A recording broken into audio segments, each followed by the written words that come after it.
ವೀಕ್ಷಕರೇ, ನಟ ದರ್ಶನ್ ಅವರ ಪತ್ನಿ ವಿಜಯಲಕ್ಷ್ಮಿ ದರ್ಶನ್ ಹಾಗೇನೆ ರಕ್ಷಿತಾ ಪ್ರೇಮ್ ಅವರು ನಿನ್ನೆ ನಟ ದರ್ಶನ್ ಅವರನ್ನ ನೋಡೋಕೆ ಪರಪ್ಪನ ಅಗ್ರಹಾರ ಜೈಲಿಗೆ ಭೇಟಿಯನ್ನ ಕೊಟ್ಟಿದ್ದು, ಕಾರಣಾಂತರಗಳಿಂದ ನಟ ದರ್ಶನ್ ಅವರನ್ನ ರಕ್ಷಿತಾ ಪ್ರೇಮ್ ಅವರು ಸರಿಯಾಗಿ ಭೇಟಿ ಮಾಡಲು ಸಾಧ್ಯವಾಗಿಲ್ಲ ಅಂತ ಹೇಳಲಾಗ್ತಾ ಇದೆ.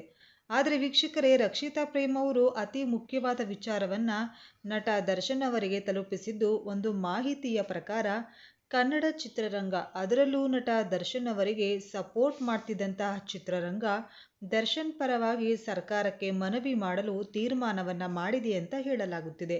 ಈಗಾಗಲೇ ನಮ್ಮ ಚಾನೆಲ್ ಕಡೆಯಿಂದ ಕೂಡ ಸಾವಿರಾರು ಸಂಖ್ಯೆಯಲ್ಲಿ ದರ್ಶನ್ ಅಭಿಮಾನಿಗಳಿಂದ ಪಿಟಿಷನ್ ಅನ್ನ ಫೈಲ್ ಮಾಡೋದಕ್ಕೆ ಸಿದ್ಧತೆಯನ್ನ ಮಾಡಿಕೊಂಡಿದ್ದು, ಸದ್ಯದಲ್ಲೇ ಆ ಲಿಂಕ್ ಅನ್ನು ಕೂಡ ನಮ್ಮ ಚಾನೆಲ್ ಮೂಲಕ ಶೇರ್ ಮಾಡ್ತೀವಿ.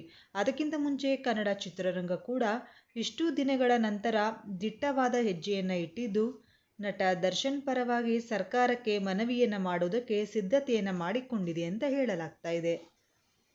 ಒಂದು ಮಾಹಿತಿಯ ಪ್ರಕಾರ ಸರ್ಕಾರಿ ಪರ ವಕೀಲರು ಹೈಕೋರ್ಟ್ ಕೊಟ್ಟಿದ್ದಂತಹ ಜಾಮೀನನ್ನ ಮರು ಪ್ರಶ್ನಿಸಿ ಸುಪ್ರೀಂ ಕೋರ್ಟ್ಗೆ ಹೋಗಿದ್ದು, ದರ್ಶನ್ ಅವರಿಗೆ ಕೊಟ್ಟಿದ್ದಂತಹ ಜಾಮೀನನ್ನ ಮರು ಪ್ರಶ್ನೆ ಮಾಡಿತ್ತು.